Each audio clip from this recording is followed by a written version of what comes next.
Poštovani i dragi pratioci Radio BiH dijaspore. Moj boravak u Bosni i Hercegovini bi ove godine bio nezamisliv da nisam došla do moje majke.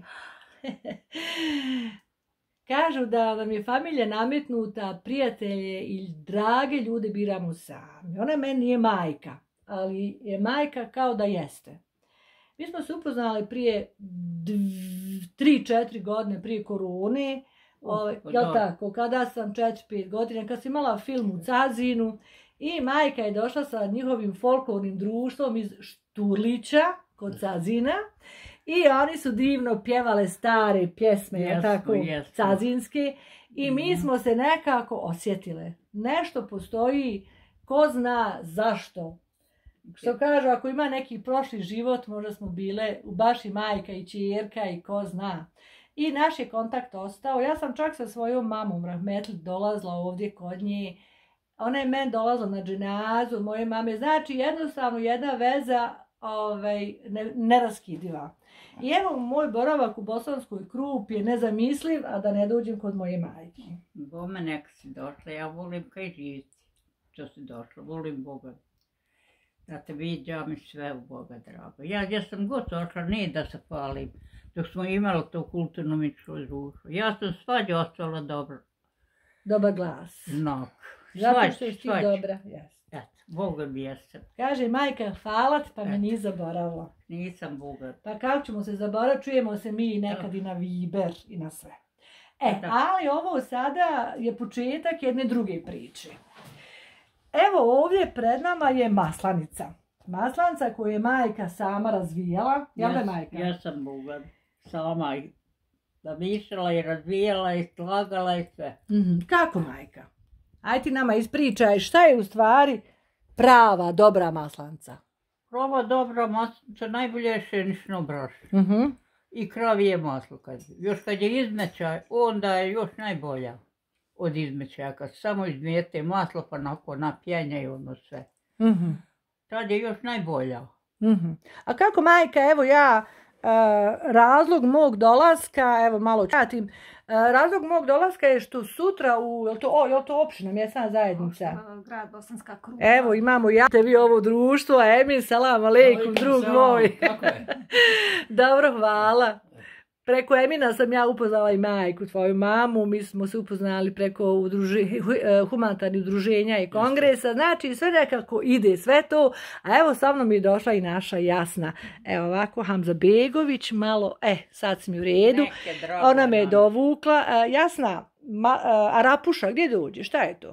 Da, tako je, Naida sutra u grad Bosanska Krupa, u prigradskom jednom naselju koji se zove Arapuša, organizuje se Maslenicijada. To organizuje udruženje Jasminka Čaušević, to su naše prijateljice. To je tradicionalno, to nije prvi put, je li tako? Sad ne znam da li je to prvi put. Da, pitat ćemo sutra. Tako je, uglavnom velik broj učesnica, ja mislim negdje 17, gdje će biti maslenice, bit će hurmašice i eto cijenčice. A Jasna i ja smo članice od 5 članova žirija. Znači, mi sutra moramo da probamo sve te maslance i da odredimo koja je najbolja. Sad, kako znati koja je najbolja? Emine, šta si rekao? Ajde čujemo. A prava maslanica mora biti, znači, od pšeničnog brašna i sa kravijim maslom. Ona u stvari nosi ime po maslu. Znači, prije nije bilo biljnog masla, nek samo kravije maslo. Znači, to ti je, znači, pšenično brašno, crno i kravije maslo. Ona ima malo specifičan okus, tako je. Znači, to nije klasično biljno maslo, nego kravije maslo. To je maslanica. Sad se ona pravi i uljom i ovako i Pa je li ova sa maslom? Jes Bogom sa maslom. Majka, je li ova sa maslom? Jes Bogom sa maslom. Nema fuša. Nema fušerenja. Brašno je napola, brašno je pšenično. Neću onda. Ne. Ako je napola, nije napola. Brašno je pravo pšenično, mi imamo svoju pšenicu. Štamo što mi, kad menjamo, jedno stavljamo da bude skroz bijelo, a jedno bude crno. Onda ja to izmiješam pa da bude miks. Bude miks, mama kaže da je lakše njoj razviti bijelo, brašno, mada ja više volim crno i crno je zdravije. A majka razvija još uvijek sama? Razvijam, hvala Bogu. Koliko imaš godina, majka? 72. razvijaš, praviš, kuhaš, sve. Sve. Mašala. Mašala. Ona je vruća, što kažu, puši se pihtija, a ovdje pored je med. Da li se u stvari maslanca najčešće jede sa medom? Po maslancu se jede medom i sa sirom. Bar kod mene. Dobro. Neko jede medom, neko s sirom. A što kažu ima nešto sa piletom, sa kukom? To je drugčije, jel? Druga vrsta. To ide kokoš, čitavo dozgo. Dobro. To je živčarka. Kako? Živčarka, domaća kokoš koja nije, da kažemo, iz farme, znači koja se izlegla pod kvočkom na selu i odrasla i živčarka, to je malo starija kokoš, zato koja je hodala po živcama. Stara koka, dobra juha. Jel tako, majka? Pa jel spraviš ti nekad tu maslancu sa tom živčarkom? Pa nemam sad ih. Nemaš, a pravila Pa imala sam i jesam. Pa kako, da se drugčije pravi? Kako se pravi? Isti je to način. Način samo ispečemo kokoš nako čitavu i onda iskomadamo i stavimo na maslancu. I stavi se na maslancu. Sutra će biti ta živčarka da probamo. Kažeš ti da ona mora da bude malo prka, jel? Prava. Mora biti prka malo. Mora biti malo... Takvo je pšenično brašno. Ona je tako jednostavno, ona se... Da, ona nije...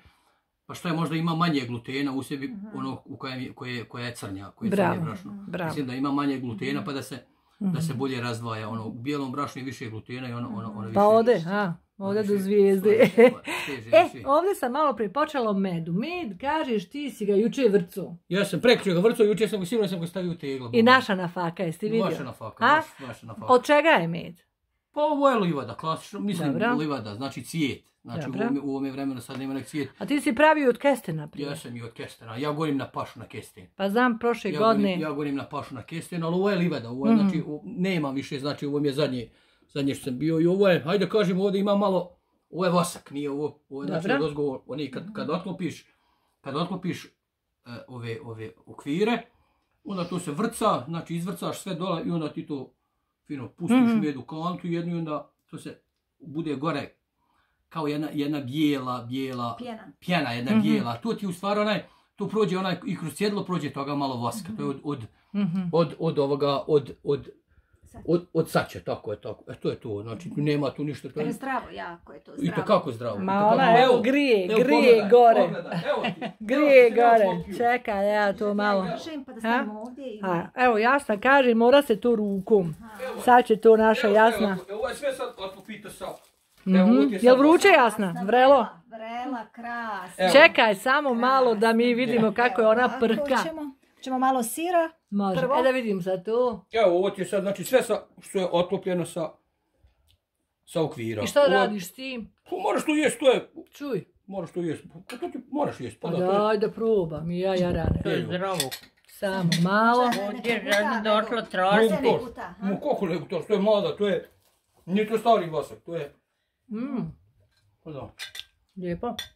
Ovdje žena došla tražiti. Kanca divna. Kako sam ja davno to bilo radila maslancu. Draga Jasna, meni i tebe život svuda odnese. Na lijepe prijao, gledajte ovo. Ekološki. Aj još jednom, u moj pan. Aj molim te to. Ovo je tvoj. Ekološki. Ma da, sve krasno. Evo ga. Daj ti još jedan tanjir za maslancu. Znači, evo svima vama koji ste negdje u blizini Cazina, Bosanske Krupe, Krajine, nije važno, sjedite u auto i sutra od 4 sata u Arapušu, da doživite nešto posebno. 15 ili 17 udruženja koji će dati sve od sebe da napravi predivne maslance, hurmašice, bit će zabavna muzika, bit će program, pravit će se i na licu mjesta maslance, a mi evo žiri kao moramo da pronađemo najbolje, nepristrasni zaista i zato je jako bitno da i mi same znamo od pravih majstora šta su pravi najukusnije maslance. Evo, odlične su ove sugestije od Emina, sugestije od Majke, tako da će sutra žiri biti u elementu. Spreman žiri samo tako. Ne smiju nam naći mane da smo ono kao fušer ili ne. Mi ćemo sad to dobro probati. Probat ćemo i sa medom, i sa sirom, a i suho. I sve ćemo mi to da zapamtimo lijepo. I sutra Emine ima da proberemo najbolje. Hoćeš nam doći i ti? Nemam vremena, Boga mi. Pa ljudi ja nemam vremena danas otići, danas je grad dana Cazina, ima i tu pozvani svi, nemam vremena otići, nemam Boga mi vremena. Pa da ima svoji pozvani. Jednostavno nemam vremena. A imaš vremena prijem goste? Musafir je musafir. Sa musafirom dolaze bereket u kuću. Blago se onoj kući gdje dolaze musafiri. Blago se onoj kući musafiri. Nažalost, slabo sad ima musafira. Nažalost, slabo ima musafira. A eto, majka, zapjevaš li sad? Pjevate li malo u tom vašem društvu? Ne idemo više, nikuda. A što ste najviše pjevali? Ono bilo odavde neke pjesme vaše? Naše pjesme, one starečke, što se pjevalo oko mlade nekada. Bog ti dao i Bogka strlja, komušač. Ono nabija je bilo konpja sela, keten, pa se to prvo nabija stupom, pa onda ručica, se vide ti ručicalji, pa dođu momci, pa tu se pjeva, aškuje. To je bilo prefino, brate. Jel de? Je zbog.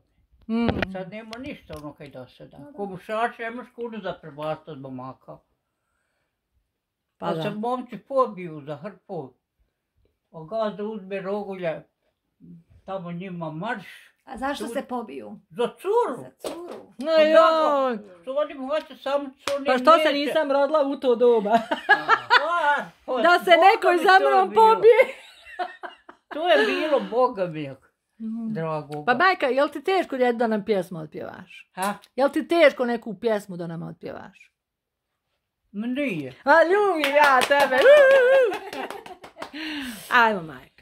Nema cvića što je pasligana, ni momaka što je šturličana, ni momaka što je šturličana. Bravo. Wow, Emine, čuješ ti to? Aj, niste ni vi mači i kašalj, ha? Bogom jesu. Bismillahi, bismillahi, usto dobri časa. Bismillahi, bismillahi, usto dobri časa. Usto dobri čašaj. Našoj mladi kinu postaviše. Našoj mladi kinu postaviše. Kinu postaviše. I na noge, i na noge, i na bijele ruke. I na noge, i na noge, i na bijele ruke. I na bijele ruke. Ma bravo, majka. Eto, vidite kako mi lijepamo i kako se lijepo zabavljamo, a eto, znači idemo sada maslanca, ne mogu više da pričam, brate. Sve mi ovaj miris, ovaj mi miris uđe u nos, sve mi viče jedi. Vallahi je ona bila u planu doći Allahami. Sinoć si mi u 12 sati javila daš doći. A juče mama kaže, ja juče onaj kad sam je cipo, kaže ona, sutra će ja, kaže, sine masancu. Jes Boga mi. Kaže, sutra će ja, kaže, masancu sa medom. I to potreflo se tamo, vidiš. Znači, Allah mi ovo nije bio nikakav dogovor za tvoj dolazak i za... Jednostavno je tako bilo u planu i programu. Onda sam ti rekao, baš si sad na fakom. Jeste, hvala. Baš si sad na fakom. Hvala. Jel ničija se na faka ne mera pojiti? Gdje, dragi Allah odredio da pojiš tako je. Komad kruha, ti moraš doći pa na kakav način bilo da bilo. Sigurno. Jedna žena umrila davno. Bila se rodila i kaže, baš ti meni neviđenu na faku. A ja njoj bi rekla, bila ime Munta. Munta, kako neviđenu na faku, moraš te raditi pa da se im. Moja Hanifa, moj sinko, ti nije znala da će ja ujutro doći kod tebe. Pa nisam rekao. Pa to je moja neviđena na faku. Ja sam došla, popila kafu, kod tebe ručila i ja sad ode raditi. Eto, majka naša. Moja neviđena faka, hvala te Allahu, nema, pa evo i ova maslanca. Sa majkom ćemo još praviti malo reportažu vani. Majka ima puno toga da nam kaže, da nam otpjeva. Ja sam već pravila prošle godine i u vašoj džami i svemu reportažu. Mi odnosno da jedemo, evo ja ovaj vosak još valjam pustima, što je rekao u mom jezeru. Ali ovo je bila reportaža, poziv još jednom na Maslanicijadu ili Maslenicijadu u Arapuši kod opština Bosanska Krupa, sutra od 4 sata, pa navečer ima i program, i ples, i igra, i kolo, brate dragi, i takmičenje, pa evo to je bio poziv, a za ostalo naravno ćemo još napraviti lijepi priča kad smo već ovdje. Sve vas toplo selamimo, evo ja vas majka Hanifa. Poselamim što ste mi došle i drago mi je što ste mi došle i želim vam sutra da pobjedite i da ocjenjete najbolju maslencu čija bude. Najbolja. Majka, da se bliže, ja bi tebe povela i ti bi meni u žiriju bila. Ti bi meni bila u žiriju. Najbolja bi bila, najbolji član. Emine, znači ništa nije na faka neviđena. Nije slučajno. Na faka neviđena. Ništa nije slučajno. Sve je zapisano, Allah je dao sve da bude. Mi samo moramo... Samo da dođemo. Da. Evo Jasna prvi put ovdje, jel da Jasna? Tako je, prvi put jeste i super. I jutros nisam pomislila da ću ovdje biti danas, evo sve što kažete. Sve majka reka neviđena na faka. Jeste, tako je. Upravo tako. Evo, sve vas toplo pozdravljamo, selamimo iz Šturlića kod Cazina, a o Šturlićima ću vas malo poslije snimiti, to je na samoj granici prema Solunu, jel tako? Prema Hrvatskoj i neke lijepe stvari želim da vas upoznam. Eto, poljubac odo brate, sada više jesu tu maslan.